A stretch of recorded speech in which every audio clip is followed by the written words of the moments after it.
తెలుసు, కథ అని తెలుసు, కథలన్నీ కంచికే చేరునని తెలుసు.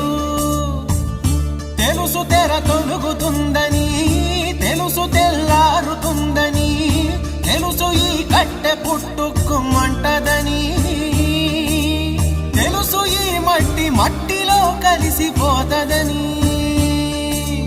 ఇన్ని తెలిసి ఇరకాటంలో పడిపోతావు ఎందుకని? మాయ